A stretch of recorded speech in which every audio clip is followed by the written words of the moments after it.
ने थके हैं पैर अभी ने हिम्मत हारी है। ने थके हैं पैर अभी ने हिम्मत हारी है। जज्बा है जीतने का इसलिए सफर जारी है। इसलिए सफर जारी है। नमस्कार दोस्तों, स्वागत है आपका जीने स्टॉक यूट्यूब चैनल में। दोस्तों, गायत्री मंत्र के इस सेशन में वर्ष 2023 के जितने भी महत्वपूर्ण सम्मान और पुरस्कार हैं वो सभी डिस्कस करने वाले हैं, इसलिए आप वीडियो में लास्ट तक बने रहें। वीडियो काफ़ी इंपॉर्टेंट होने वाला है। इस गायत्री मंत्र के सेशन के बाद डेली बेसिस पे जो आपके हम करंट अफेयर्स की क्लास करवा रहे हैं वो क्लास होने वाली है, तो आप वीडियो को लास्ट तक जरूर देखें। तो बिना किसी देरी के स्टार्ट करते हैं आज का ये सेशन, जिसमें पहला अवार्ड है KR गोरी अम्मा अवार्ड 2022 है, जो डॉक्टर एलिडा गवेरा को प्रदान किया गया है, जो कि क्यूबा की सोशल एक्टिविस्ट है। तो ये आपको ध्यान रखना है, और यह अवार्ड है जो पहली बार प्रदान किया गया है, इसलिए काफ़ी इंपॉर्टेंट हो जाता है। नेक्स्ट है UN हैबिटेट अवार्ड 2023 है, ये ओडिशा के जागा मिशन को दिया गया है। ओडिशा का ये जागा मिशन है जो एक स्लम उन्नयन मिशन है, तो ये आपको ध्यान रखना है। नेक्स्ट है असम वैभव पुरस्कार है, जो डॉक्टर तपन सेकिया को प्रदान किया गया है, और जो डॉक्टर तपन सेकिया है ये एक कैंसर विशेषज्ञ है। इससे पहले असम वैभव पुरस्कार है ये रतन टाटा को प्रदान किया गया था। नेक्स्ट है गोल्डन कैलासा अवार्ड है, ये नानेरा फिल्म को दिया गया है। नानेरा फिल्म है जो एक राजस्थानी फिल्म है, और इस फिल्म के जो निर्देशक है वो दीपांकर प्रकाश जी है, जो इस फिल्म के निर्देशक है, तो ये आपको ध्यान रखना है। 71वें मिस यूनिवर्स 2022 का जो खिताब है ये बोनी गैब्रियल को प्रदान किया गया है, जो कि USA मूल की रहने वाली है। नेक्स्ट है नंबर 1 पुलिस थाना का अवार्ड है, जो अस्का पुलिस थाना को दिया गया है, जो कि ओडिशा राज्य के गंजम जिले में स्थित है, तो ये आपको ध्यान रखना है। सुभाष चंद्र बोस आपदा प्रबंधन पुरस्कार 2023 है, जो कि संस्थागत श्रेणी में ओडिशा आपदा प्रबंधन प्राधिकरण को प्रदान किया गया है, और लुंगलेई फायर स्टेशन है जो कि मिजोरम में स्थित है, इसको ये सुभाष चंद्र बोस आपदा प्रबंधन पुरस्कार प्रदान किया गया है, तो ये आपको ध्यान रखना है। नेक्स्ट है पद्म विभूषण 2023 से 6 व्यक्तियों को सम्मानित किया गया है, जिसमें पहला व्यक्ति है श्रीनिवास वर्धन है, जो कि USA मूल के रहने वाले हैं, इसको पद्म विभूषण से सम्मानित किया गया है। सेकंड है बालकृष्ण दोषी, जो कि गुजरात मूल के रहने वाले हैं। थर्ड है जाकिर हुसैन, जो कि महाराष्ट्र मूल के रहने वाले हैं, तो इनको पद्म विभूषण से सम्मानित किया गया है। फोर्थ है SS कृष्णा, जो कि कर्नाटक मूल के रहने वाले हैं। फिफ्थ है दिलीप महालनोबिस है, जो दिलीप महालनोबिस है, जो कि वेस्ट बंगाल के हैं, तो इनको पद्म विभूषण से सम्मानित किया गया है। और जो छठा नंबर का है वो मुलायम सिंह यादव को प्रदान किया गया है, और ये उत्तर प्रदेश के पूर्व मुख्यमंत्री थे, और हाल ही में इसका निधन हो गया है। तो पद्म विभूषण से टोटल 6 व्यक्तियों को सम्मानित किया गया है वर्ष 2023 में, तो ये आपको याद रखने हैं। नेक्स्ट है ग्रैमी पुरस्कार से हाल ही में रिकी केज को सम्मानित किया गया है। रिकी केज को तीसरी बार ग्रैमी पुरस्कार प्रदान किया गया है, और उनका एल्बम डिवाइन टाइड्स के लिए इनको ग्रैमी पुरस्कार प्रदान किया गया है, तो ये आपको ध्यान रखना है।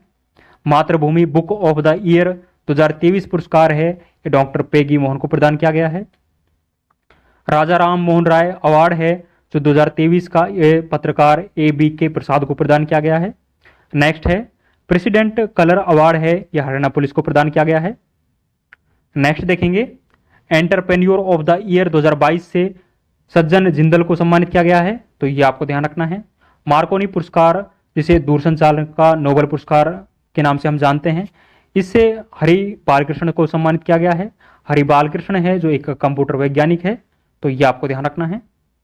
नेक्स्ट है ऑस्कर अवार्ड 2023 के बारे में बात करें तो हाल ही में ये 95वें क्रम के प्रदान किए गए हैं, और इनको लॉस एंजल्स USA के अंदर इनको प्रदान किया जाता है। इसमें बेस्ट एक्टर का अवार्ड है ये ब्रेंडन फ्रेजर को प्रदान किया गया है। द वेल के लिए इनको बेस्ट एक्टर का अवार्ड प्रदान किया गया है।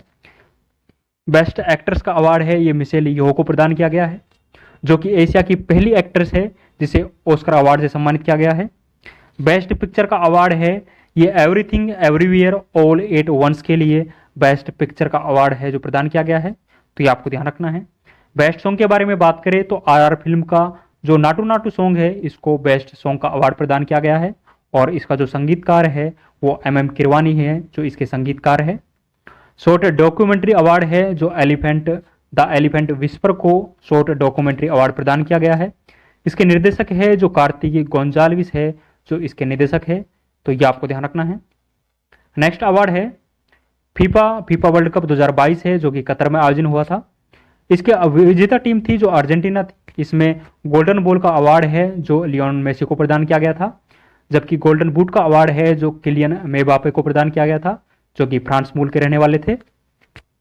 नेक्स्ट है फीफा का सर्वश्रेष्ठ खिलाड़ी 2023 का जो अवार्ड है वो पुरुष वर्ग में लियोन मेसी को प्रदान किया गया है, जो कि अर्जेंटीना मूल के रहने वाले हैं, जबकि महिला वर्ग में ये पुरस्कार है जो अलेक्सिया पुटेलेस को प्रदान किया गया है और ये स्पेन मूल की रहने वाली है, तो ये आपको ध्यान रखना है। नेक्स्ट देखेंगे बीबीसी अवार्ड 2022 में स्पोर्ट्स वुमन अवार्ड है जो मीराबाई चानू को प्रदान किया गया है और इनका संबंध है जो वेट लिफ्टिंग से है, तो ये आपको ध्यान रखना है। पैरा स्पोर्ट्स वुमन अवार्ड है जो भाविना पटेल को प्रदान किया गया है और ये टेबल टेनिस की खिलाड़ी है। लाइफ टाइम अचीवमेंट अवार्ड है जो प्रथम सिवाच को प्रदान किया गया है और इनका संबंध है जो हॉकी खेल से है, तो ये सभी बीबीसी अवार्ड आपको ध्यान रखना है। नेक्स्ट देखेंगे प्रित्जर अवार्ड 2023 है जो कि वास्तुकला के क्षेत्र में दिया जाता है। इससे डेविड चिपरफील्ड को सम्मानित किया गया है। व्यास सम्मान 2022 से डॉक्टर ज्ञान चतुर्वेदी जी को सम्मानित किया गया है। उनके उपन्यास पागलखाना के लिए इसे व्यास सम्मान प्रदान किया गया है। सरस्वती सम्मान 2022 से शिव शंकरी को प्रदान किया गया है और इसके उपन्यास सूर्य वंशम के लिए इसे सरस्वती सम्मान प्रदान किया गया है, तो ये आपको ध्यान रखना है। नेक्स्ट है governor of the year award 2023 से शक्तिकांत दास जी को सम्मानित किया गया है, जो कि आरबीआई के 25वें क्रम के गवर्नर है और वर्तमान में आरबीआई के गवर्नर भी शक्तिकांत दास ही है। Partnership for healthy cities award 2023 से बेंगलुरु को सम्मानित किया गया है और यह अवार्ड है जो WHO के द्वारा प्रदान किया जाता है। नेक्स्ट देखेंगे स्पिरिट ऑफ द क्रिकेट है जो आसिफ शेख को प्रदान किया गया है, जो कि नेपाल के क्रिकेट खिलाड़ी है। एबल पुरस्कार जिसे गणित का नोबल के नाम से हम जानते हैं, ये 2023 के लिए लुइस कैपरली को प्रदान किया गया है। वन्यजीव संरक्षण पुरस्कार 2023 से आलिया मीर को सम्मानित किया गया है, जो कि जम्मू कश्मीर मूल की रहने वाली है, तो ये आपको ध्यान रखना है। चिल्ड्रन चैंपियन अवार्ड 2023 से सम्मानित किया गया है जो तपोवन को किया गया है, जो कि एक असम का एनजीओ है, तो ये आपको ध्यान रखना है। नेक्स्ट देखेंगे जैन नेक्स्ट एंटरप्रेन्योर अवार्ड से ईसा अंबानी को सम्मानित किया गया है। Knight of the legion of honour award से किरण नादर और एन चंद्रशेखर को सम्मानित किया गया है और knight of the legion of honour award है ये फ्रांस का सर्वोच्च सम्मान है। The order of the white eagle से जेलेंस्की को सम्मानित किया गया है और the order of the white eagle है जो कि पोलैंड का सर्वोच्च नागरिक सम्मान है। जेलेंस्की है जो यूक्रेन के वर्तमान में राष्ट्रपति है, तो ये पॉइंट्स आपको ध्यान रखना है।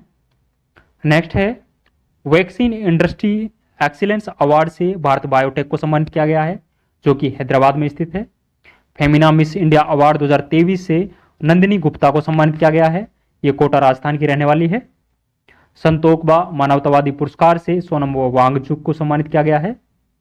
लता दीनानाथ मंगेशकर अवार्ड जो कि दूसरे नंबर का दिया गया था, यह आशा भोसले को प्रदान किया गया है, जबकि पहला लता दीनानाथ मंगेशकर अवार्ड है ये भारतीय प्रधानमंत्री नरेंद्र मोदी को दिया गया था।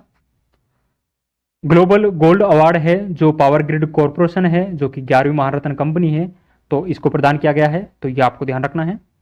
नेक्स्ट है फिल्म फेयर अवार्ड जो कि मुंबई में आयोजन हुआ है इनका और 68वें क्रम के फिल्म फेयर अवार्ड है जो हाल ही में प्रदान किए गए हैं।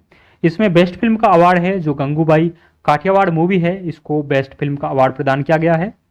बेस्ट एक्ट्रेस का अवार्ड है जो आलिया भट्ट को प्रदान किया गया है। मूवी है जो गंगूबाई काठियावाड़ है, इसके लिए इसे बेस्ट एक्ट्रेस का अवार्ड प्रदान किया गया है। बेस्ट एक्टर का अवार्ड है ये राजकुमार राव को प्रदान किया गया है। लाइफ टाइम अचीवमेंट अवार्ड है जो प्रेम चोपड़ा को प्रदान किया गया है, तो ये सभी आपको जो फिल्म फेयर अवार्ड है जो कि 68वें क्रम के हैं, ये आपको ध्यान रखना है। नेक्स्ट है ग्रीन वर्ल्ड अवार्ड 2023 से चेन्नई मेट्रो को सम्मानित किया गया है। पुलित्जर अवार्ड 2023 से न्यूयॉर्क टाइम को सम्मानित किया गया है, इसे अंतर्राष्ट्रीय रिपोर्टिंग श्रेणी में पुलित्जर अवार्ड दिया गया है। केरल शील्ड पुरस्कार 2023 से फातिमा असगर को सम्मानित किया गया है, तो ये आपको ध्यान रखना है। नेक्स्ट है हाल ही में लॉरियस स्पोर्ट्स अवार्ड 2023 प्रदान किया गया है। इसमें स्पोर्ट्समैन अवार्ड है जो लियोन मेसी को प्रदान किया गया है, जबकि स्पोर्ट वुमन अवार्ड है जो सैली फ्रेजर को प्रदान किया गया है, जो कि एक जमैका की एथलीट है। तो ये आपको ध्यान रखना है। नेक्स्ट है डॉक्टर BR अंबेडकर पुरस्कार 2023 से यूपी के मुख्यमंत्री योगी आदित्यनाथ से को इसे सम्मानित किया गया है। तो ये आपको ध्यान रखना है। नेक्स्ट देखेंगे सागर श्रेष्ठ सम्मान से कोच रिपोर्ट को सम्मानित किया गया है। नेक्स्ट है यूके एशियन फिल्म फेस्टिवल 2023 से भगवान भरोसे फिल्म को सम्मानित किया गया है और इसके जो निदेशक है वो शीलादित्य बोरा है, जो भगवान फिल्म के निदेशक है। नेक्स्ट देखेंगे हाल ही में भारतीय प्रधानमंत्री को Papua New Guinea, Fiji, Palau और मिस्र देश का सर्वोच्च नागरिक सम्मान है जो प्रदान किया गया है। और हाल ही में सूरीनाम का जो सर्वोच्च नागरिक सम्मान पुरस्कार है ये भारतीय राष्ट्रपति द्रौपदी मुर्मू को प्रदान किया गया है।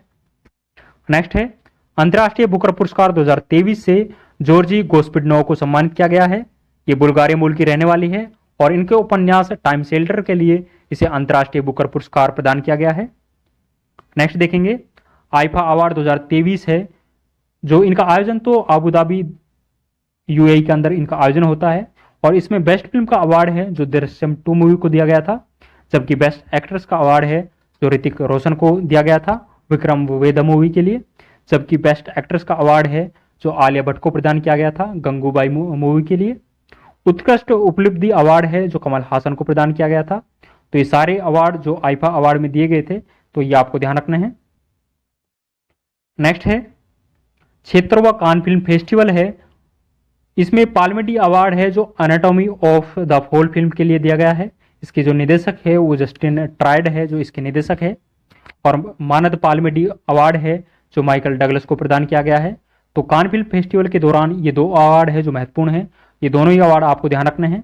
और कान फिल्म फेस्टिवल है जो प्रत्येक साल इसका आयोजन है जो फ्रांस में होता है और इस वर्ष इस क्षेत्रव्य क्रम का आयोजन हुआ है, तो ये आपको ध्यान रखना है। नेक्स्ट है डेग हैमर स्कोल्ड मेडल है जो हाल ही में शांति अभियान के तहत 3 व्यक्तियों को प्रदान किया गया है, जिसमें शिशुपाल सिंह और सांवला राम बिश्नोई और साबिर ताहिर अली है जो इनको डेग हैमर स्कोल्ड मेडल प्रदान किया गया है। इसमें शिशुपाल सिंह और सांवला राम बिश्नोई है ये राजस्थान मूल के रहने वाले हैं। 57वां ज्ञानपीठ पुरस्कार है जो दामोदर मोजो को प्रदान किया गया है और 56वां ज्ञानपीठ पुरस्कार है जो नीलमणि फूपन को प्रदान किया गया था।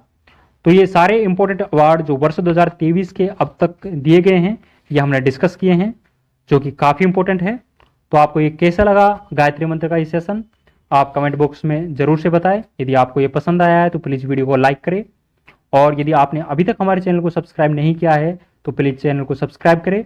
तो बिना किसी देरी के स्टार्ट करते हैं आज की अपनी फूल पत्ती वाली क्लास।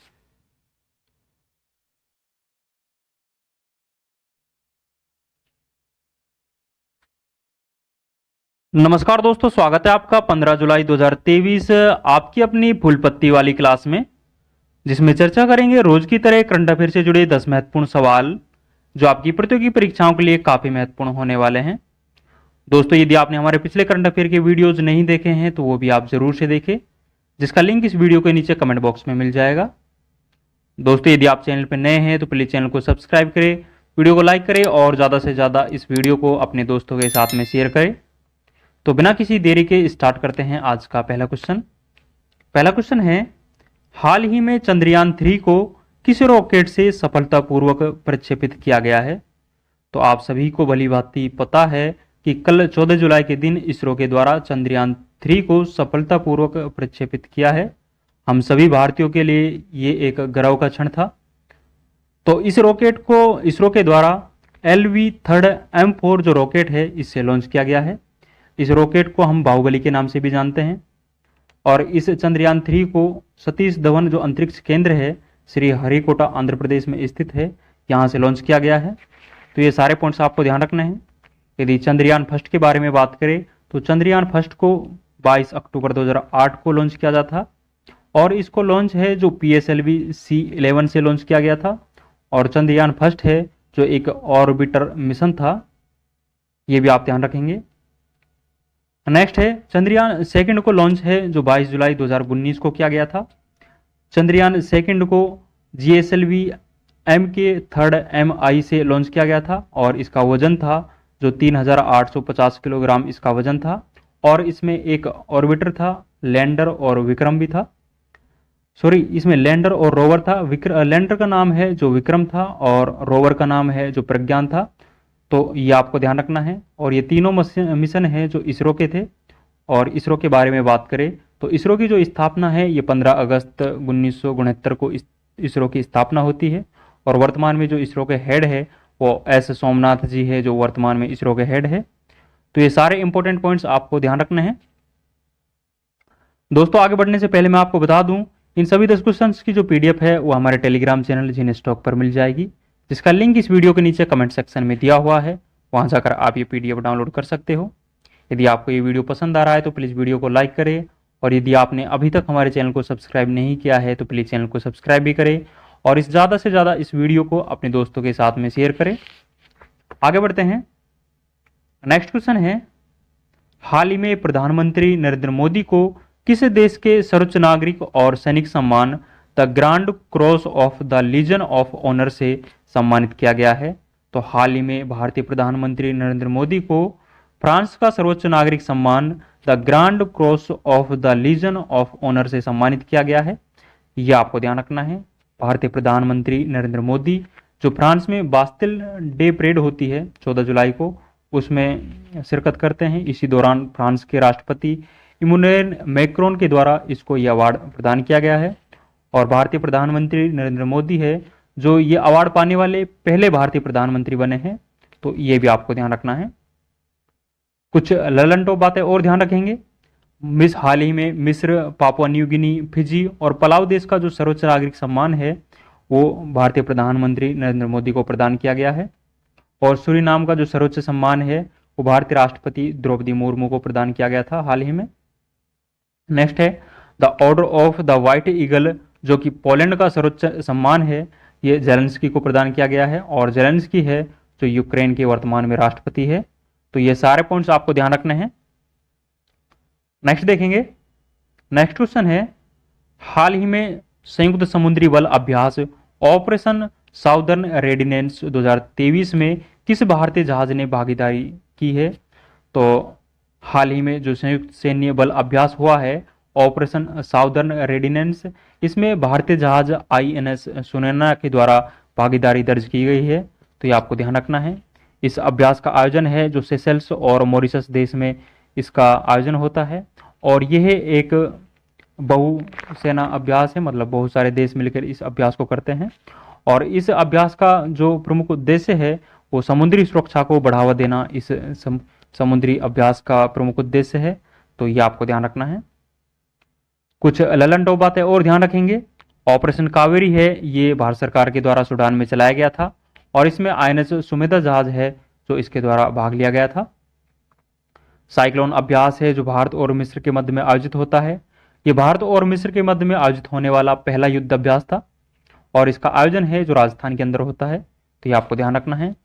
एकता और एक्वेरियन अभ्यास है, ये भारत और मालदीव के मध्य में आयोजित होते हैं। एयर डिफेंडर अभ्यास है जो नाटो का सबसे बड़ा एयर अभ्यास है, वायुसेना अभ्यास है। और इसका आयोजन है जो जर्मनी के अंदर किया गया था। तो ये आपको ध्यान रखना है। और आपको कमेंट सेक्शन में बताना है कि जो तर्कस युद्ध अभ्यास है वो कौन कौन से देशों के मध्य में आयोजित होता है। इसका आप आंसर कमेंट सेक्शन में जरूर दें। नेक्स्ट क्वेश्चन देखेंगे। हाल ही में एशियाई प्रशांत मनी लॉन्ड्रिंग ग्रुप का पर्यवेक्षक बनने वाला पहला अरब देश कौन सा है? तो हाल ही में एशियाई प्रशांत मनी लॉन्ड्रिंग ग्रुप का पर्यवेक्षक बनने वाला पहला अरब देश है वो संयुक्त अरब अमीरात बना है, मतलब UAE है जो कि पहला अरब देश बना है जो एशियाई प्रशांत मनी लॉन्ड्रिंग ग्रुप का पर्यवेक्षक बना है। तो आपको ध्यान रखना है। इस लॉन्ड्रिंग ग्रुप का जो प्रमुख उद्देश्य है वो मनी लॉन्ड्रिंग को रोकना इस ग्रुप का प्रमुख उद्देश्य है। और ये जो एशियाई प्रशांत मनी लॉन्ड्रिंग ग्रुप है ये FATF की एशिया स्तर पर एक इकाई है। तो ये भी आपको ध्यान रखना है। और यदि FATF के बारे में बात करें तो इसकी फुल फॉर्म है जो फाइनेंशियल एक्शन टास्क फोर्स, इसकी फुल फॉर्म है। और ये जो आतंकवाद के लिए फंडिंग होती है उसको रोकना इसका प्रमुख उद्देश्य है। इसकी स्थापना है जो 1980 में इसकी स्थापना होती है। और इसका हेडक्वार्टर है जो पेरिस फ्रांस में इसका हेडक्वार्टर स्थित है। और वर्तमान में FATF का जो अध्यक्ष है वो T राजा कुमार जी है। तो ये भी आपको ध्यान रखना है। कुछ ललन टॉप बातें और ध्यान रखेंगे। एससीओ का नवीनतम सदस्य देश है, ये ईरान बना है। ईरान है जो संघाई सहयोग संगठन है, इसका नवा सदस्य देश बना है। और आपको कमेंट सेक्शन में ये बताना है कि जो संघाई सहयोग संगठन है इसका हेडक्वार्टर कहाँ स्थित है, ये आप कमेंट सेक्शन में जरूर बताएं। आसियान का नवीनतम देश है जो तिमोर लिस्ते बना है, जो कि 11वें क्रम का देश बना है। एनडीबी का नवीनतम सदस्य देश है जो मिस्र बना है, मतलब न्यू डेवलपमेंट बैंक का जो नवीनतम देश बना है वो मिस्र बना है। और न्यू डेवलपमेंट बैंक के जो वर्तमान में अध्यक्ष है वो डिल्मा रोसेफ है, जो कि ब्राजील मूल की रहने वाली है। तो ये सारे पॉइंट्स आपको ध्यान रखने हैं। नेक्स्ट क्वेश्चन देखेंगे, हाल ही में केंद्र सरकार ने समुद्री क्षेत्र में सटीक नेविगेशन के लिए कौन सी प्रणाली लॉन्च की है? तो हाल ही में केंद्र सरकार के द्वारा समुद्री क्षेत्र में सटीक नेविगेशन के लिए सागर संपर्क प्रणाली लॉन्च की है। तो ये आपको ध्यान रखना है। इस सागर संपर्क प्रणाली का जो प्रमुख उद्देश्य है वो समुद्री क्षेत्र में सटीक नेविगेशन करना इसका प्रमुख उद्देश्य है, और ये केंद्र सरकार के द्वारा हाल ही में लॉन्च की गई है। कुछ ललनटो बातें और ध्यान रखेंगे। जीपीएस की जो फुल फॉर्म होती है वो ग्लोबल पोजिशनिंग सिस्टम इसकी फुल फॉर्म होती है, और ये यूएसए का है, तो ये आपको ध्यान रखना है। भारत का जो नेविगेशन सिस्टम है वो नाविक है। NVS-01 नेविगेशन उपग्रह है जो हाल ही में लॉन्च किया गया है, जो कि नेविगेशन की सेकेंड पीढ़ी का पहला उपग्रह था, और इसे हाल ही में GSLV F-12 रॉकेट से लॉन्च किया गया है। तो ये आपको ध्यान रखना है। ग्लोनास जो नेविगेशन सिस्टम है ये रसिया का है। तो ये सारे पॉइंट्स आपको ध्यान रखने हैं, आपकी परीक्षाओं की दृष्टि से ये काफी इंपॉर्टेंट है। नेक्स्ट क्वेश्चन देखेंगे, हाल ही में केंद्र की किस संस्था प्रमुख की नियुक्ति को सर्वोच्च न्यायालय ने अवैध घोषित किया है? तो हाल ही में केंद्र सरकार के द्वारा जो प्रमुख संस्था होती है उसकी नियुक्ति को सर्वोच्च न्यायालय के द्वारा अवैध घोषित किया है। तो जो प्रवर्तन निदेशालय होता है, मतलब ईडी होता है, एनफोर्समेंट डायरेक्टरेट, इसकी जो नियुक्ति है, इसके संस्था प्रमुख की जो नियुक्ति है, इसको सर्वोच्च न्यायालय के द्वारा अवैध करार घोषित किया गया है। तो ये आपको ध्यान रखना है। ईडी के जो निदेशक है उसमें जो अपॉइंटमेंट समिति होती है, उस अपॉइंटमेंट समिति में जो केंद्रीय सतर्कता आयुक्त होता है, मतलब सेंट्रल विजिलेंस कमीशन होता है, गृह मंत्रालय भी होता है, कार्मिक मंत्रालय और वित्त मंत्रालय इसमें शामिल होते हैं। तो जो ईडी के निदेशक होता है उसकी जो अपॉइंटमेंट समिति में ये चारों ही मंत्रालय काम करते हैं। तो ये आपको ध्यान रखना है। कुछ ललनटो बातें और ध्यान रखेंगे। भारत की जो मुख्य चुनाव आयुक्त है वर्तमान में वो राजीव कुमार जी है। सीबीआई के वर्तमान में महानिदेशक है ये प्रवीण सूद जी है। और वर्तमान में जो सीवीसी है, मतलब जो केंद्रीय सतर्कता आयुक्त है, वो प्रवीण कुमार श्रीवास्तव है। वर्तमान में परमाणु ऊर्जा आयोग के जो अध्यक्ष है वो AK मोहंती जी है। तो ये सारे नई अपॉइंटमेंट जितनी भी हुई है वो आपको ध्यान रखनी है। नेक्स्ट क्वेश्चन देखेंगे, किस राज्य ने देश की पहली ई स्पोर्ट्स और ब्रेक डांस अकादमी की स्थापना की जाएगी? तो किस राज्य में पहली e sports break dance academy स्थापित की जाएगी? तो ये मध्य प्रदेश में स्थापित की जाएगी। मध्य प्रदेश की खेल मंत्री यशोधरा सिंधिया के द्वारा इस खेल अकादमी का शुभारंभ किया गया है। तो ये आपको ध्यान रखना है। ये ई स्पोर्ट्स और ब्रेक डांस है, इसको एशियंस गेम और ओलंपिक में शामिल कर लिया गया है, इसलिए ये मध्य प्रदेश में इनकी अकादमी है जो स्थापित की गई है। तो ये आपको ध्यान रखना है। कुछ ललनटो बातें और ध्यान रखेंगे। हाल ही में 5वें खेलो इंडिया यूथ गेम्स का आयोजन है, यह मध्य प्रदेश के अंदर हुआ है, और इसका शुभंकर है जो इसमें आशा इसका शुभारंभ कर रहा है। और पदक तालिका में पहले स्थान पर बात करें तो पदक तालिका में पहले स्थान पर इसमें महाराष्ट्र आ रहा है। सेकंड स्थान पर बात करें तो हरियाणा इसमें सेकंड स्थान पर रहा है, और मध्य प्रदेश का स्थान है जो तीसरा, इसमें मध्य प्रदेश का स्थान रहा है। तो ये आपको ध्यान रखना है। और आपको कमेंट सेक्शन में ये बताना है कि जो तीसरे खेलो यूनिवर्सिटी गेम्स का आयोजन हुआ था वो कहाँ हुआ था, शुभंकर कौन सा था, और इसमें जो पदक तालिका में शीर्ष स्थान पर यूनिवर्सिटी रही थी वो कौन सी थी। तो इन तीनों क्वेश्चंस के आंसर आपको कमेंट सेक्शन में जरूर देने हैं। नेक्स्ट देखेंगे, 17वां प्रवासी भारतीय सम्मेलन है जो कि इंदौर में आयोजित हुआ था, और इसमें चीफ गेस्ट के रूप में गुयाना के राष्ट्रपति मोहम्मद इरफान के द्वारा शिरकत की गई थी। तो ये आपको ध्यान रखना है। पूनो राष्ट्रीय उद्यान है जो कि श्योपुर मध्य प्रदेश में स्थित है। सोन नदी और नर्मदा नदी का उद्गम है जो कि अमरकंटक पहाड़ी से होता है। तो ये भी आपको ध्यान रखना है। नेक्स्ट क्वेश्चन देखेंगे, हाल ही में पंजाब कृषि विश्वविद्यालय ने मोटापे और मधुमेह को नियंत्रित नियंत्रण में रखने के लिए विकसित की गई PBWRS-1 किस्म का संबंध किस फसल से है? तो हाल ही में पंजाब के कृषि विश्वविद्यालय के द्वारा मधुमेह और मोटापे को नियंत्रण में रखने के लिए एक किस्म है जो विकसित की है, जिसे PBWR1 के नाम से जानते हैं। ये किस्म है जो गेहूं की फसल से संबंधित है, तो ये आपको ध्यान रखना है। कुछ ललन टॉप बातें और ध्यान रखेंगे। HD3385 किस्म है जो कि गेहूं की फसल की किस्म है, तो ये आपको ध्यान रखना है। इंसुलिन हार्मोन का स्रावण है, जो अग्नाशय ग्रंथि की जो बीटा सेल होती है, इससे इसका हार्मोन होता है, इससे इसका स्रावण होता है, सॉरी। ग्लूकोज में कार्बन, हाइड्रोजन और ऑक्सीजन का जो रेशियो होता है वो 1:2:1 होता है, और इसका जो रासायनिक सूत्र है वो C6H12O6 इसका रासायनिक सूत्र है, तो आपको ध्यान रखना है। टेबल शुगर के हम सुक्रोज को टेबल शुगर के नाम से जानते हैं, तो ये आपको ध्यान रखना है। नेक्स्ट क्वेश्चन देखेंगे, हाल ही में विश्वकर्मा श्रमिक कल्याण योजना कहाँ प्रारंभ की गई है? तो हाल ही में विश्वकर्मा श्रमिक कल्याण योजना है, ये राजस्थान के अंदर प्रारंभ की गई है। इस योजना की जो घोषणा है वो बजट 2023-24 में की गई थी, और इस योजना के अंतर्गत प्रत्येक लाभार्थी को 5,000 रुपये की राशि प्रदान की जाएगी।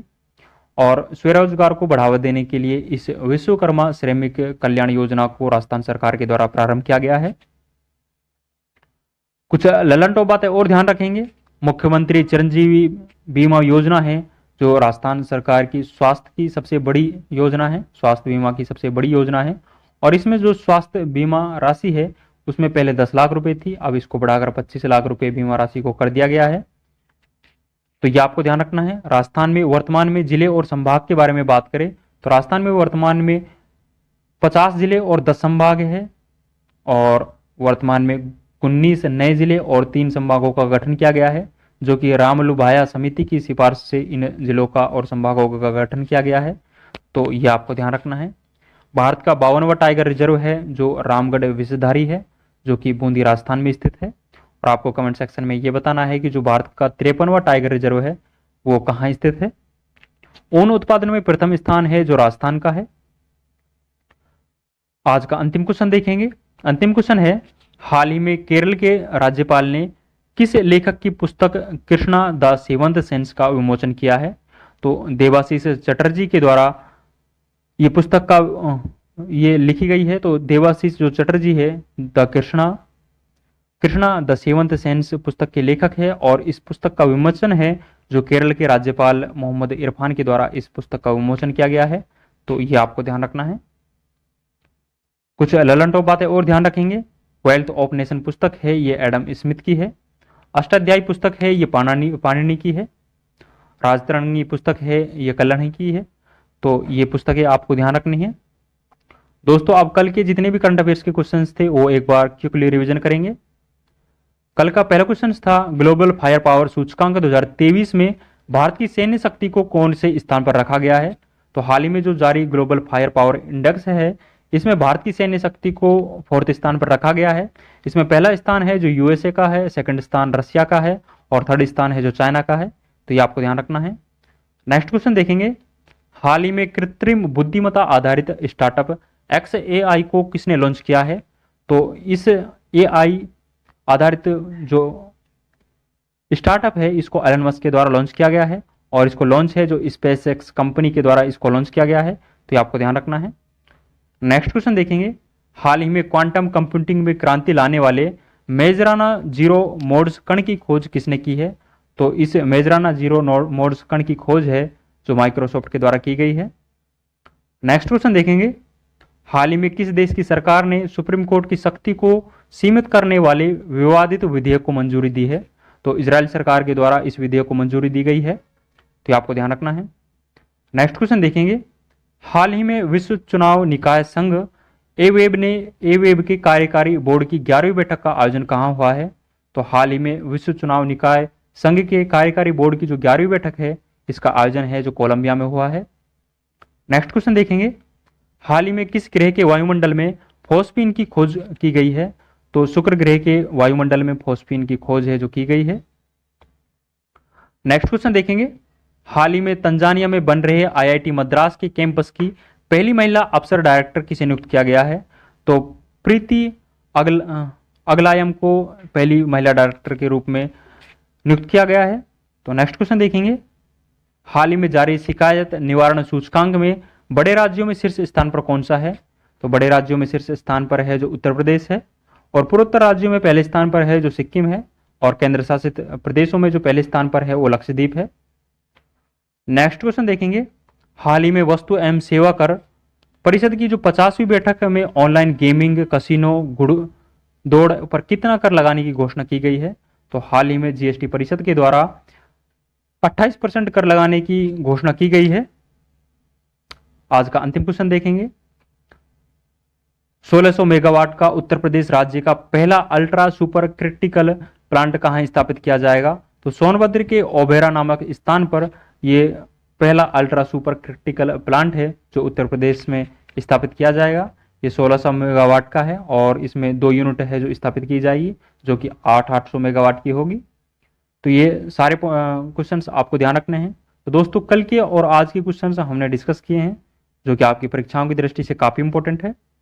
इन सभी 10 क्वेश्चंस की जो पीडीएफ है वो हमारे टेलीग्राम चैनल जीएनएसटॉक पर मिल जाएगी, जिसका लिंक इस वीडियो के नीचे कमेंट सेक्शन में दिया हुआ है। वहाँ जाकर आप ये पीडीएफ डाउनलोड कर सकते हो। दोस्तों यदि आपको ये वीडियो पसंद आया है तो प्लीज़ वीडियो को लाइक करें, और यदि आपने अभी तक हमारे चैनल को सब्सक्राइब नहीं किया है तो प्लीज़ चैनल को सब्सक्राइब भी करें, और ज़्यादा से ज़्यादा इस वीडियो को अपने दोस्तों के साथ में शेयर करें। आज के लिए बस इतना ही, मिलते हैं नेक्स्ट वीडियो में। थैंक यू, जय हिंद।